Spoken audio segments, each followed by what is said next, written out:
All the rolling go, where am I to go? Meet Johnny, where am I to go? For I'm a young and a sailor lad, and where am I to go?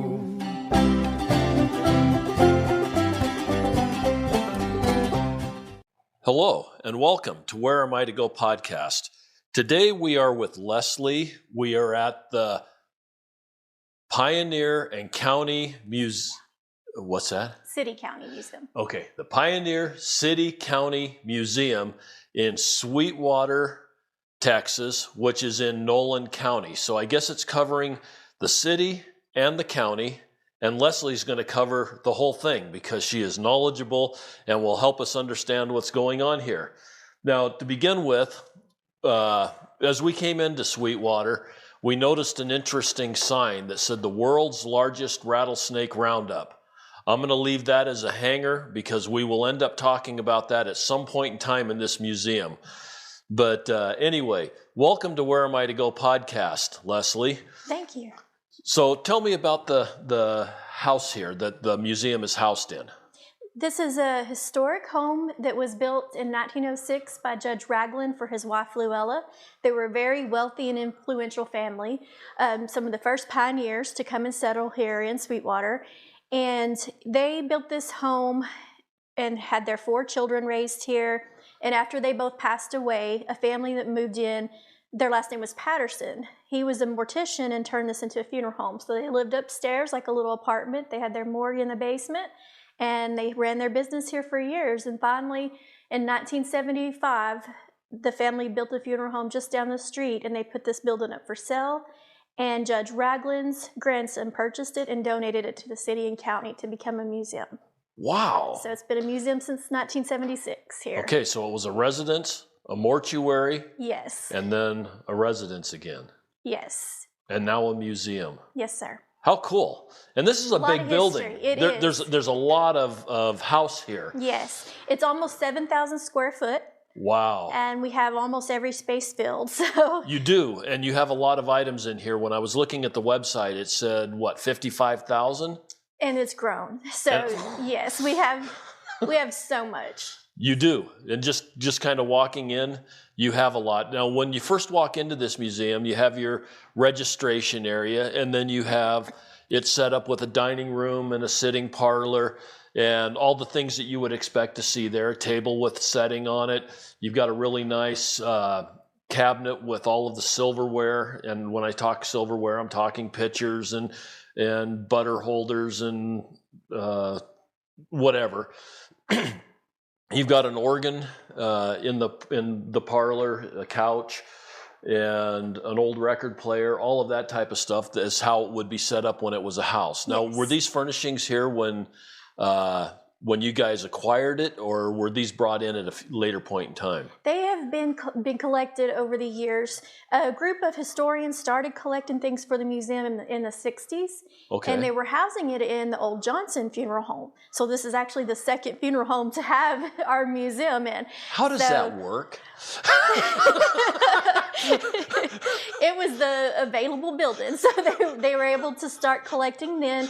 So we've accumulated everything over time, and we do try to keep the main house to look staged as it would during the time that the Ragland family would have lived here, including the upstairs portion. Oh, and you've got several levels here in this house. Yes, there's 4 total levels, and we have the basement, the first floor, second floor, and attic. No, we don't have the attic to where it's accessible, but we do have storage in there. So. Okay, so the best way to see this museum is look at the main floor first, and then go downstairs, upstairs, or what's the best way to see it? We typically do that. We typically cover the main floor, and we come back to the front, go down in the basement, and then check out upstairs. Okay. Well, let's start here, right where we're at. Okay. Is there any particular pieces in this first area that I've described that are notable or backstories or anything that might be interesting? Yes. So most of this is just donated by different residents of Nolan County, but we do have the large hutch that belonged to Luella Ragland. Her family came by wagon in the late 1800s to Nolan County, and this was part of her family heirloom. Really? Yes. And this came by wagon? To my knowledge, it did. That is interesting because this is one of those display cases that has the rounded glass and a big drawer or door in the front that's all glass, and it's all leaded glass. What do I want to call that? Cut glass with leaded, almost like a stained glass window, but it's not stained glass, so I can't use that term. And they hauled that on a wagon. It's amazing with as rough as those wagons roll that they ended up with all the glass still being intact. Yes, sir. A few interesting things about the house part of the museum that I like to show is we do have hidden staircases. Hidden staircases? Yes, they were known as servant stairwells. Okay, And so did they have servants working here? There's no record of it, but just the way the house is built, I would assume that they did. Okay. So this one actually leads down to the basement. Sorry, I can't open the door fully there. We've got some stuff in the way, but...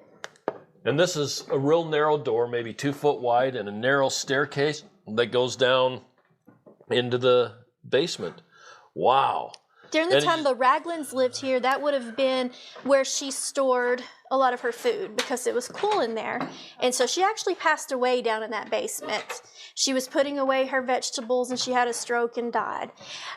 This was also whenever this house was a funeral home, this was the embalming room. So, down in the basement? Yes, sir. Okay. So this has the paneling up. This is what Mr. Patterson put up because he used this for his office. He could just go right down into the embalming room and work, or he could take this staircase and go upstairs, and his home was right there. So this one is hidden and goes straight to the top there. Again, these are hidden. They look like closets, or what you would think would be just a closet in the door or in the room, and you open up the door and there's a staircase. Yes. That would be really convenient, I guess, if you're working here. And what a wonderful thing to be able to live in a mortuary. They were also in the 50s. It was very common in the 40s and 50s. They were the ambulance service. Right. So they would, they had the oxygen tank in the hearse. And if you needed to be transported, they would call the funeral homes and they would go pick people up in the hearse. Okay. I understand that to be the case, and I've always wondered if you were in an accident and you had the EMTs show up and they were running both the ambulance service and the mortuary service, my first question is, which one pays more so I know which way I'm going? Yes. Seems like a conflict of interest, but that's just my point of view. Exactly. Now, in this office area, you've got this set up more like a pantry or a kitchen area. You've got a wood cook stove. You've got an old oak ice box. You've got a Hoosier that has the upper doors and the working space on it with the rolling pin and grinder and eggs and another cabinet that's kind of set up the same way with those types of things. Yes, sir. This would have been the Ragland's kitchen. Oh, this would have been the kitchen. Yes. I thought you said, the Raglands. Yes, sir. So but the mortician's office. Yes, it can be confusing because we did have two families that lived here. So it traditionally, when the house was built, this would have been the kitchen. Okay. And this would have been like her basement. She stored her food. Right. And you had the butler's pantry on this side. If you stepped out, you would have been outside. This we've added on, but you would have been outside right here. You can see the bricks to the home. And they would have had a cistern out here. So that's kind of how it functioned then. Okay. And so whenever they originally started just holding funeral services in here, it was a funeral home, but they realized soon that they needed a chapel. So that's what the rest of this is. This is all added on afterwards. And this big room that we're going to go in is the funeral chapel. Okay. So. Okay, and as we walk down this hallway, it's a long hallway, probably 50 foot long, and you have all kinds of pictures hanging on the wall, I'm sure of Sweetwater back in the heyday when Yes. That looks like early 1900s. Lots of different pictures of, I'm sure, the old homesteaders or people that, and an old hearse. Yes, You've got so a 19... I don't know if you recognize the house here, but this is this house. This was Patterson Funeral Home, and there's the hearse there. And it's a 1946, looks like Cadillac hearse. Yes, and this was Mr. Patterson. Okay. He's the one that ran the funeral home here. And so our hallway, our goal here, you can see we're redoing it right now. But we are trying to get all the first settlers of Nolan County. The one behind you is Thomas Trammell. They called him the father of Sweetwater. He really did a lot for the community, the growth of the community. He's the one that built the first bank here. He built it because at the time, a lot of the men would store their money in the saloons, and one of them was robbed, and we had 2 people killed in that robbery. So he built the bank, and then here's his second one right next door. I think a lot of people still keep all their money in the saloons. Yes. Boy, how things haven't changed. Yes.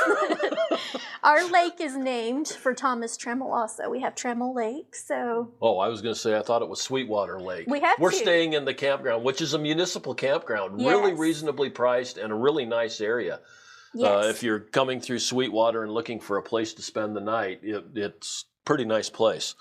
Yes, we have Sweetwater Lake and Trammell Lake. Okay. And his former home was our very first hospital. He built a home that was a 14-bedroom, 6-bath home. And after his death, it was Sweetwater's very first hospital.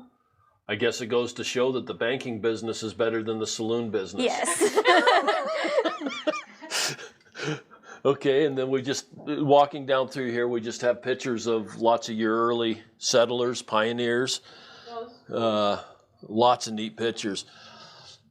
Pictures of the old town. There's a picture here with a whole bunch of old Model Ts all parked around a garage building, it looks like. And this one here almost looks like there was maybe an auction going on or some sort of community event. There must be 300 or 400 people standing in front of Hubbard's store. These are some neat old pictures. Really neat old pictures. And I like the way you guys have them displayed. This hallway's wide enough that you can see both sides. It's not like you're standing right on top of the pictures. Yes. Okay. So this way is the chapel. If you want to come in here. Let's go in here. You can still see the setup of how...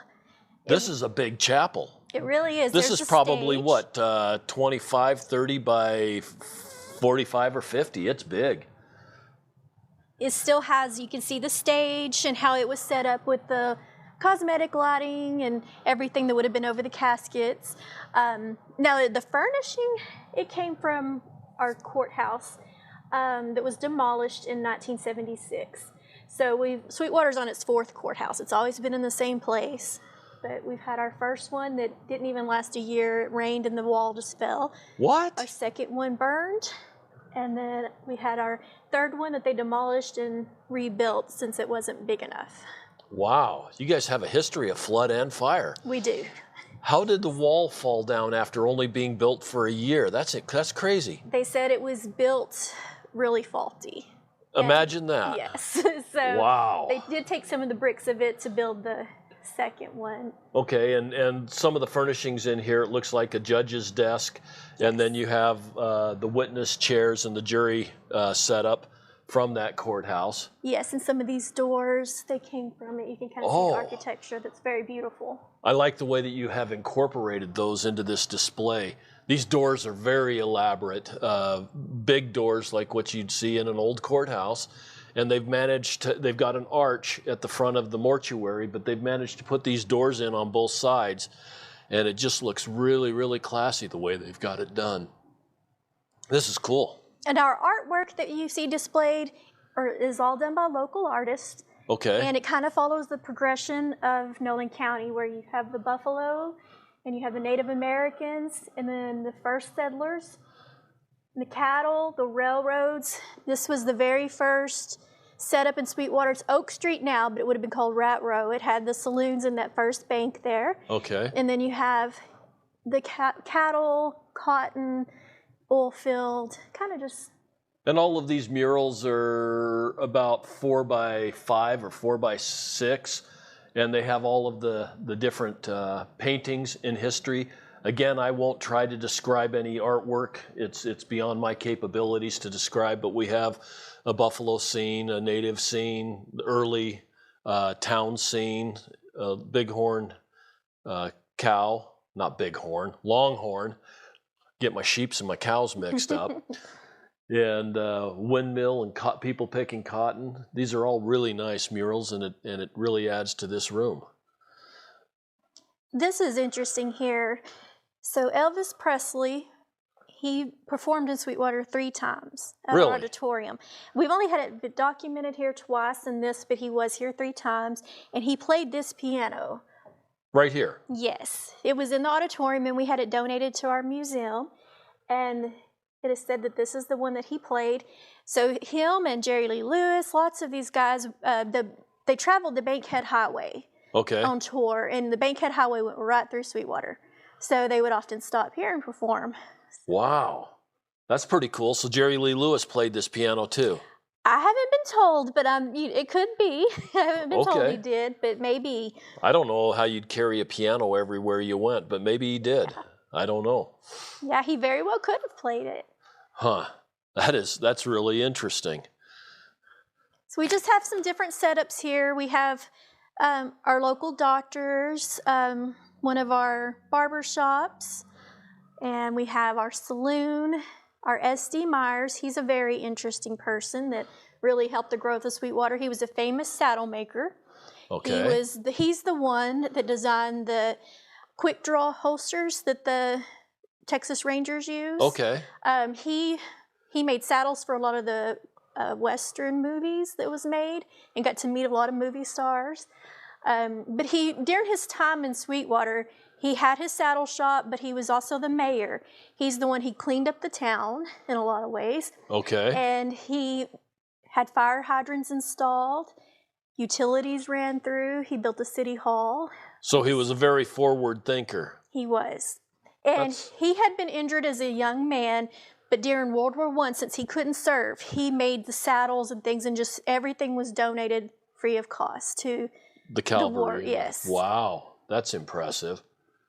That is really impressive. And they've got a full-sized horse mannequin that they have a saddle on. Now, are these all saddles that he made? They are. They are, okay. And a lot of this is his leather work that he did. Okay. He made the purses. This is his daughter, Melrose. He made purses and things for her, and gloves. This belonged to him. Wow. The horse was used to display his saddles in his shop. Okay. His new saddles he would make. He would have it displayed there. Wow. He'd have to almost have a ladder sitting next to it. This is a big horse mannequin. It's probably 16 hands tall, I would assume. Very heavy, too. And so trying to sit on the saddle, you just about have to have a ladder to get up to it in order to test your saddle to see if it was going to really fit you right. Wow. That is amazing. That is really cool. And these over here are his saddles also, I'm assuming? Yes. Now, did he build the side saddles also? I believe he did. I know for sure that this one's his and this one. And I'm still looking up some of the records on these because I just brought these up. They had been in the basement in storage. So I just brought them up. So I'm still looking through the records for these. But I'm pretty sure that they're his too. And these are side saddles where the ladies could ride in their skirts lopsided on a horse. I don't. The concept of riding a side saddle is beyond my comprehension. Even though I have actually seen it done, my daughter can ride side saddle, but I don't know how she stays balanced. It seems like you just tip over. It looks very difficult. It does. And this piece came out of one of our saloons. Wow. So they added the mirrors here because, like I had said earlier, the first murder in Sweetwater happened in a saloon where 2 people were killed. So they put the mirrors in so they could make your drink and still see behind them. So was it the bartender that was killed? Yes, it was the 2 gentlemen that was killed owned the bar. They were brothers. Oh, really? Yes. Wow. And so did they catch the guy that killed him? I believe they did. It doesn't say a whole lot about that in the article. It just kind of goes into how that Thomas Tremmell built the bank for that purpose, but it doesn't go real deep into what happened after that. Really? Okay. And here's our rattlesnake roundup room. Okay, rattlesnake roundup. I said we were going to... Ooh. Yeah. As we walk in here, there's a rattlesnake that looks like it's probably about 5 or 6 foot long that's all ready to strike, and some guy with a little snake catcher, whatever, trying to get a hold of it. And then they've got a couple of other stuffed rattlesnakes down here on the ground. And jackets. I guess that they must make a new jacket every year? Yes, sir. So the Rattlesnake Roundup, it started in, some of the founding members began for the JCs in 1939, but they actually started doing the Roundup in 1958. And so this is Bill Ransberger, the one that you see here. He did the safety demonstrations for the Roundup. He was bit, his son has told me, 46 times. Oh, is that all? Yes, that's all. He snake handled for 35 years. They said only 6 bites were wet bites. So, but he died of old age, so he was okay. So him and his wife were very involved for many years. His son grew up in it, and he handled rattlesnakes for a while. Okay. And then you've got coats all the way around the top. Yes. And this started when? It was 1958 was when the first Roundup started. We make a big event of it every year. You'll see the contestants for Miss Snake Charmer. The girls do a pageant, and they win a scholarship. Really? So that's every year. We have flea markets, cook-offs, carnivals, parades. It's really a big deal for Sweetwater. And it's always the second weekend in March every year. Okay. And now people just show up here whether they have experience chasing snakes or not? People can go with the JCs on guided hunts. Okay. You can go in the pit with 1 or 2 snakes with a JC, and they will, let you take pictures with them. You can skin snakes, but it all is very, you're monitored closely what you can do. But you can go experience it. You can go out on the hunts. And how many snakes do they catch every year? I would have to look up the number. They do contests for the longest snake, all these things. And so people win cash prizes and things like that. They make it into a pretty fun weekend. And how many people show up here for this event? Oh, goodness. We have people from all over the world. I've had people visit the museum that was here for it from Germany, all over the United States. They come from everywhere. To chase rattlesnakes. Okay. Yes. And now for the big question. How busy are the hospitals that week? More so for just little things, people, at the fairgrounds, but never for the snake bites. So people don't get bit while No. they're out chasing them. No, it's been a pretty safe. And is this a situation where they open up all the farmland around here and everything else, or is it just kind of condensed in one smaller area? Our JCs that are very trained, they can go out and actually gather them from different areas like that. When they take groups, it's gonna be somewhere where they've designated, and they will keep you safe as you go out there. Okay. And they will teach you, even the safety demonstrations, they're very educational. So they always take our school children, because if you're raised here, you need to know what to do if you encounter a rattlesnake. So they teach children that they don't see you. They feel the vibrations from you, and sense your body heat. So if you ever encounter one, you get really still. And Okay. they won't strike unless they're threatened. And so it is very educational, very important to learn. Okay. Now, when we came here, she showed me a couple of pictures of what she called the pits. And it looked like the rattlesnakes were about 3 feet deep in what I would call a round corral for horses, Yes. probably 25 to 30 feet round. And it was just full of snakes, Yes. really full of snakes. Like, I have no idea what you would do with that many snakes. And then I asked how many snakes are still left after this roundup. And go ahead and talk about that. It still can be an issue in our community. We have the men that work in the oil field. If they move the tank batteries, there'll be lots of rattlesnakes under them. There's times where people have to call out the JCs because they find them underneath their houses or in their attics. Last summer, we had an elderly woman, her ceiling caved in because her attic was full of rattlesnakes. No. So they are still an issue in town. We've had them in our grocery stores. We've had them at our schools. They're still an issue. Luckily, we don't have a whole lot of bites. There was a town about 40 miles from us where a child was bitten last year. And then we had a lady in Blackwell, which is about 30 miles from here, was bitten, but you don't hear of a lot. Okay. Now you said a lady had her ceiling cave in because there was rattlesnakes. Yes. How long did it take her to get out of her house? Pretty quick. Yes.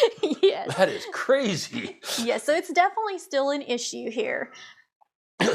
And then you were saying that they use the rattlesnakes, that most of them are probably killed. Yes. But they use the rattlesnake skins for boots and clothing and belts and just all sorts of things. And then they take the venom and use it for medical studies, for like cancer treatments and things. So there are some benefits to it.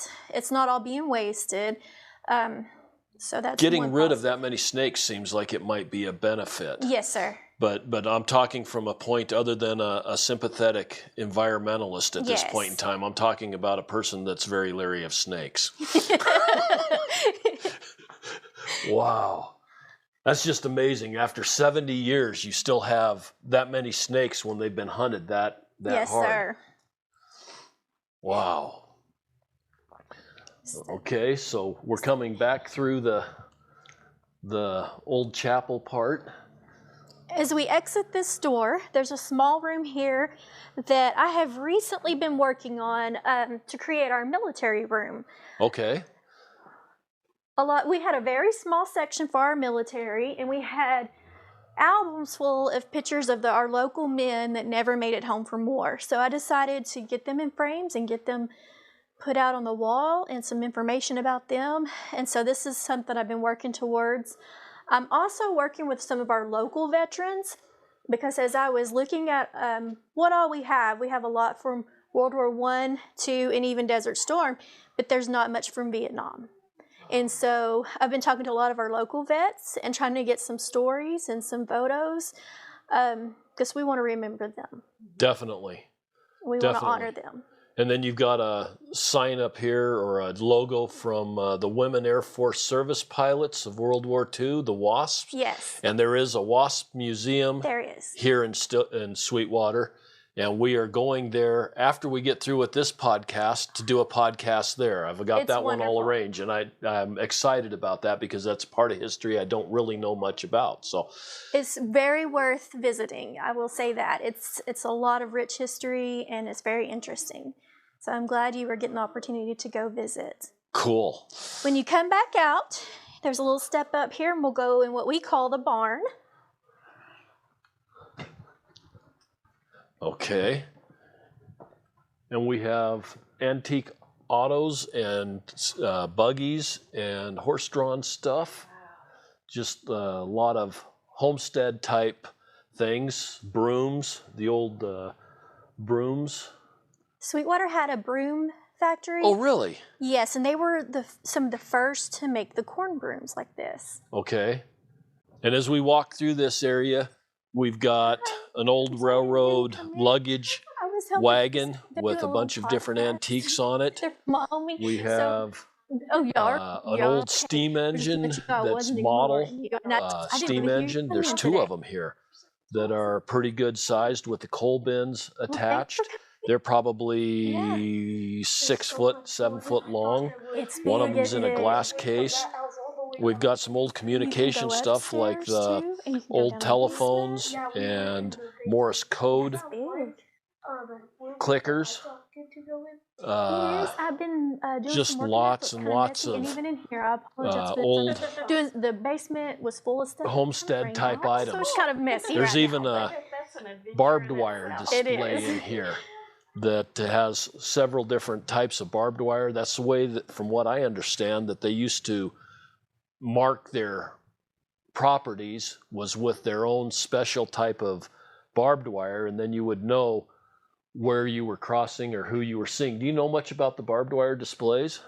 Very little. That's one of the things that I haven't looked into a whole lot. Okay.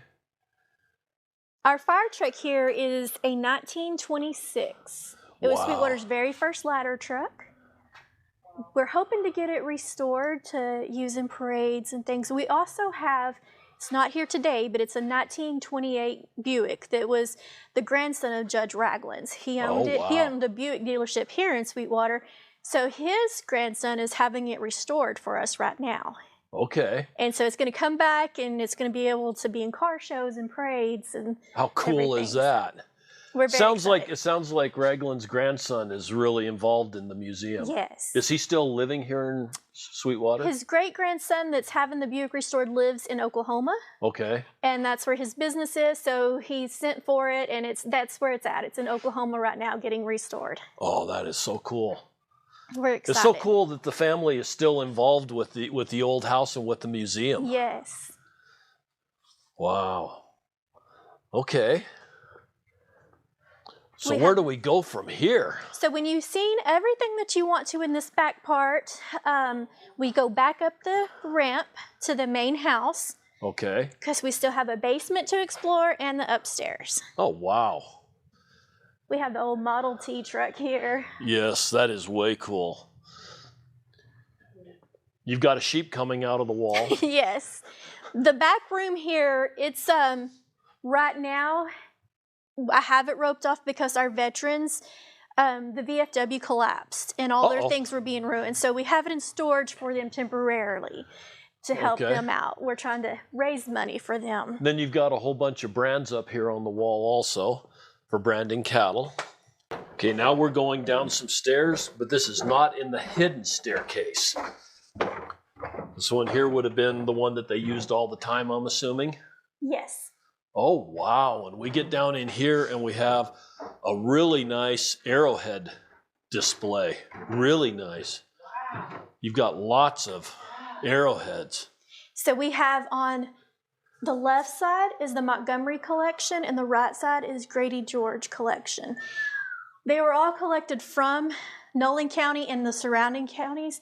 And I've been told this is just a portion of what they have. They have way more than this. So we're lucky enough to have this. This is crazy. This is really, really cool. You've got, I don't even know how to describe this. You've got probably, 3,000 arrowheads in here? Yes, easily. And what's the story with this piece this is a piece of petrified wood? It's a mammoth tusk, a portion of a mammoth tusk. Oh, really? They were digging out by our Coliseum in the 60s, and they found 2 6.5-foot tusks, so this is just a portion of one. They found the shoulder, the teeth. They also found some camel bones. So they believe that was a watering hole there. Okay. And this has been encased in burlap and plaster? Yes. Just to help keep it preserved? Yes, so they did this in the 60s, and we've never been able to have it redone since because just the cost. Wow. So it's still as is. And this is about a 6-foot or 7-foot piece. This was a big tusk. It was. That is crazy. And you've got a mounted turkey, wild turkey. Or do you have a lot of wild turkeys here? We do. We have a lot of those. And here's another rattler, but it doesn't have the head. It's a 7-foot. 7 foot without the head. Wow. And I won't ask where the head went. It probably was buried with a shovel. Probably so. Wow. Back here we have a replica of Noah's Ark. The gentleman that made the movie and the book, The Ark of Noah, he was from Nolan County. His name was Bart LaRue. So this is what he built. Okay. He's the one that went across seas and did a lot of studies. So when he passed away, his family donated his replica. That's pretty cool that you've got that. This sounds like there was a lot of kind of famous people or things that happened in Nolan County. There was. We have a lightweight boxing champion, Lou Jenkins, was from here. A Washington Redskins football player, Sammy Ball, was from here. One of the guys very well known for writing a lot of the country music that we love, he was from here. Who was that? His name was Ray Porter. Ray Porter? Yes. Okay. So this right here is a work in progress. It was really full of stuff. Whenever I became the director here, we had boxes everywhere. So I spent a lot of time getting things to take upstairs and getting back on display. And so we're going to kind of redo this room. But if you want to take a look and kind of see the area that I was showing you from the hidden staircase. Okay. It's a little messy in here. Full of saddles. You've got several saddles in here. Yes. You've got... So this is that staircase we were looking down from when we were in the kitchen. And this is the embalming room. Yes. You can still Wow. see the body lift right here. Right. And then the sink. And then this was an elevator. That's how Okay. they got the bodies in and out. That's So not really 6 foot wide, so they had to have stood them up to bring them down. maybe so. And then they actually dug this area out for all their supplies, embalming supplies. Wow. This is really interesting. So we still have a lot of stuff down It is here. kind of a dreary room. You could It almost is. think that it might be an embalming room. Well, and it was where Miss Ragland passed away also. Oh, So yeah. it just kind of... Yeah. Yeah. I guess that just makes sense. Yeah. It was predestined to be an embalming room, right? Yes. So once you see everything you want to down in the basement, we can go upstairs Okay. on the second floor and take a look around. Okay. There's so much to see in here. This is a really cool county museum. We have a lot. We're just scratching the surface, this walkthrough we're doing today. Right. Just like any museum, you hit the high points and then hope you get to see it all. And then after the podcast, I usually spend a little bit of time going back and looking at some of the different things and catching up on other things that caught my eye that we maybe didn't talk about. Okay. Okay. So we get upstairs, and there's a picture of a sea captain and a lady sitting in a chair. Who would those be? They were the children of a man named Mr. Dozier that moved to Sweetwater and started a cotton business. These were his children. They lived here. They rented rooms. Okay. After the Ragland children were grown, they were like roomers or boarders. You know how they Right. rent the rooms out? And so these kids were born in this house. They were born in this house, and then they boarded here later in life? Or? It was during the time that their mom and dad was boarded here. They were born. Oh, okay, Born in okay. this home. I got it. Okay. And then we look over here, and we see, this is interesting. Yes. We have two ladies in a dress, mannequins in a dress. These dresses have a super long train. Is that what they call that part? Yes, sir. And the one lady has this big gemstone butterfly crown on her head. And I mean, it's a big butterfly. Is this a butterfly? I think it's a butterfly. Okay. I was going to say the wings look a little bit disjointed, so I was thinking, okay, we'll go with that. They were both. Here's one of the ladies, Miss Page and Miss Sears on this side. They were the Miss Wool and Mohair Duchess of West Texas. I'm sorry. Miss Wool and Mohair Duchess. Yes. Boy, how would you like to be crowned that? Their families were ranchers. I'm sorry. It's okay. So their family they raised sheep. And Imagine so they that. would have these big parades. Did they raise moles too to get the mole hair? They may have. So these ladies won, and they were in parades and everything. So You have to Sears wonder how family- they felt about that. Yeah, for sure. The Sears family, you can see Lance Sears as we come up. They're some of the ones that help fund the museum. And here so, I'm making fun of that. This is going to get me in a lot of trouble. So they put a lot into this museum. So These are very elaborate dresses. They I are. shouldn't be laughing, but it's just being named Miss Wool and Mohair. yeah, lots of sequences, very fancy. It This is very piece fancy. A bed. It actually folds out. It was made in 1885. Okay. And it looks like just kind of a armoire cabinet, but the bed folds down and it's Yes. probably a full-size bed. Mm-hmm. Wow. It's got a nice mirror on it. I guess that's so you can see if there's goblins under your bed. Yes. So here we have one of the bedrooms, the This master is bedroom really- on this side. This is really set up nicely. You've got a dollhouse. You've got a display case with lots of different old books. storybooks that you would have been reading to the kids. Three Bears, Little Red Riding Hood. You've got some baby clothes in another display. Some dolls, so the porcelain dolls. And a really nice bed with a headboard that's got some flowers painted on it. It's a very, very pretty bed frame. Our goals for the house is to make it look more homey and less like a museum. It's inevitable. It's still going to have a little bit of the museum feel, but we do want it to look like a home. And it does look like a home. When you walk into the parlor at first, it's very homey. And then up here, the bedrooms are all set up really nicely. What is this machine?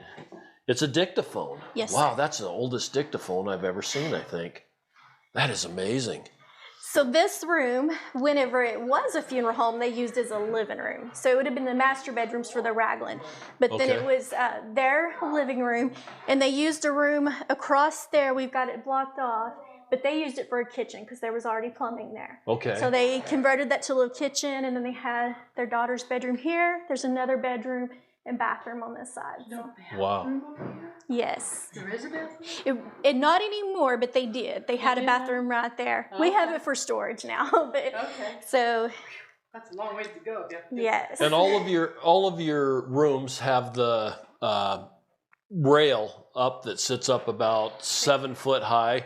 These are all really high ceilings, probably 9 foot high ceilings, so that you can hang your pictures off of the rail, which I hadn't really even paid attention to or really knew about till probably 5-6 years ago when I was working in somebody's house and they had pictures hanging. And they said, oh, well, that's what all those rails around the walls at 7 or 7.5 foot tall was for hanging pictures with a cable and a hook. Yes, and they have been very convenient for us because it's extremely hard to get nails through here. You usually have to screw anything in. Because it was plaster. Yes, it's all plaster. Yes. So right down here we have another bedroom. This is the hidden staircase that would have taken you down to the kitchen right here. Okay. And another narrow door, narrow staircase. That would and have it been just the looks bathroom. like it would be a closet door Yes. is all it would be. So you didn't want to go hang your coat up in the closet in the dark. So you would have had a bathroom back here, and they had the sink out here. So we have another bedroom, and then the house does have a very large attic. We're not using it currently except for storage, but you can kind of see the staircase here that leads up to it. Oh yeah. Yep. It's not a real wide staircase that goes up, but here you have another headboard with a mirror. These are tall headboards, probably 5 foot tall. It's got a mirror and a couple of candles, so that I guess you could have light when you didn't have electricity. Another display case with women's shoes and some other things that you would probably find in a women's bedroom. I'm assuming that's a pink dress. What was that, like a prom dress or a formal dress? Do you know? Or I believe it was a formal. This would have been a wedding dress as well as this one. We have lots to choose from, so we try to rotate them because we do have a lot of dresses. Okay. You got a really fancy pin cushion up there too. Wow. It's big. It's kind of shaped like a heart like a camel heart, I guess, because it has a hump instead of a dip. But it's got all kinds of embroidered designs on it. It is really a cool looking pin cushion. Have you ever seen a hair wreath? Yes, I have. Let's talk about hair wreaths. Here we go. We have one here. Let me preface this a little bit. I love hair wreaths. Okay, good. They had a hair museum in Independence, Missouri. And I was traveling through Independence and I saw the museum on one of the sites I look at. And I went there thinking, what am I going to see at a hair museum? You know, I'm really not that interested. And when we were walking in, I said, you know, if this costs more than $5 to go, I don't really care to go. So we get inside and I was blown away by hair wreaths. I mean, and they wanted $15 a person to go see it. The $15 came out of my pocket so fast after looking at about 10 of them in this area. And it has been one of my absolute favorite museums because of the history of these things.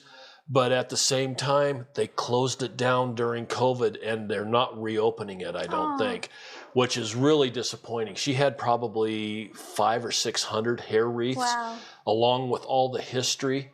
And go ahead and tell me about this hair wreath. So this one, it was made in 1906 to 1907. It won first place in the State Fair in Dallas, Texas in 1972. So it is hair from 114 different people representing 5 generations of the Fleming family. Okay. Do you know a lot about hair wreaths and their backgrounds? I know very little. How about if I tell you a story? I would love for you to tell me. Because I am so fascinated and I am so disappointed I'm never going to get the hair museum. Back before they had photographs and stuff, they used these hair wreaths for genealogy. That was the way that they kept remembrance of the people that were in their family. So some of these hair wreaths, from what I understand, went for generations. The latest person to die would get another flower or some sort of acorn or something made, and they would put it in the center. Then when the next person would die, they would bring that out into the outer wreath. This wreath is really nice. It's huge. We're probably talking about a 2-foot high wreath that's probably 18 inches wide. It looks like a horseshoe. It's not combined at the top. With the hair, they were able to make flowers, leaf petals, acorns, bees. I mean, just absolutely everything. And they are so intricate, and they're all done with hair. And to think that you could take a clump of hair and be able to make something like this is just phenomenal. But some of the things that we saw at the hair wreath, they would have a genealogy down the middle that would have the names of the people for like 100 years and all of their hairs and where they were located. And that's the way that they kept the remembrance of people and their families.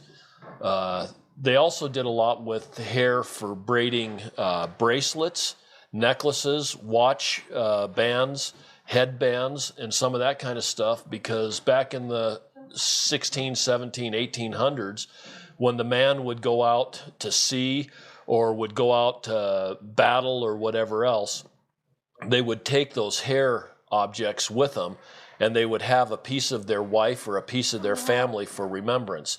The whole hair thing is just like, I get excited about it because it just blows my mind. It's fascinating. And the intricacy, like I said, of these designs is just phenomenal. If you haven't ever seen a hair wreath, get on Google, look up hair wreaths, because it's just amazing that somebody has the time to weave and mold hair. And I don't know if they didn't have hairspray then. I don't know what they did to make them hold their design. I don't know. So. It's a talent. It's now. Yeah. You had to have been skilled to be able to do the designs that they have. Definitely. Well, thank you for showing that to me. You're welcome. I'm glad you enjoyed it. Sorry to get so excited. You know, people do. When I posted pictures on Facebook after I went to that museum, people are saying, "How eerie is that? How gross?" And I'm going, "No, this is fascinating." That's a typical response that I get. So it was nice to have someone that actually was interested. Yeah. So we have seen the layout of the museum. Okay. And is there anything else that you want to tell me, backstories or anything else? I think we kind of covered everything. I think we have. We do host haunted tours. Oh, do you? During the summer, and it's a big hit with the young people. So it's a fun way to get young people interested in coming. Right. So they come and they do it, and then they want to come back. And so it's a lot of fun for them. Cool. Yes. Okay. And you guys have a website here? We have a Facebook and a website. It's Pioneer City County Museum. You can follow our page, and we have events all through the year. And cool. Well, this has been so much fun, and I so appreciate you taking your time today. We just stopped by to look at the museum. County museums are one of those that sometimes they turn out really good, sometimes they don't. So I don't always hit county museums with intentions of doing a podcast. Yes. This one here, when I first met you, you were so energetic, enthusiastic, and I'm going, yeah, let's do the podcast. Thank you. I'm so glad I appreciate you doing it spontaneously and on the fly. You did a great job. Thank you. And as I always say, the world is full of wonder. People need to get out and explore. Yes. Come to Sweetwater and chase a rattlesnake. second week in March, and everybody have an absolutely wonder-filled day. All the rolling go, where am I to go? Meet Johnny, where am I to go? For I'm a young and a sailor lad, and where am I to go?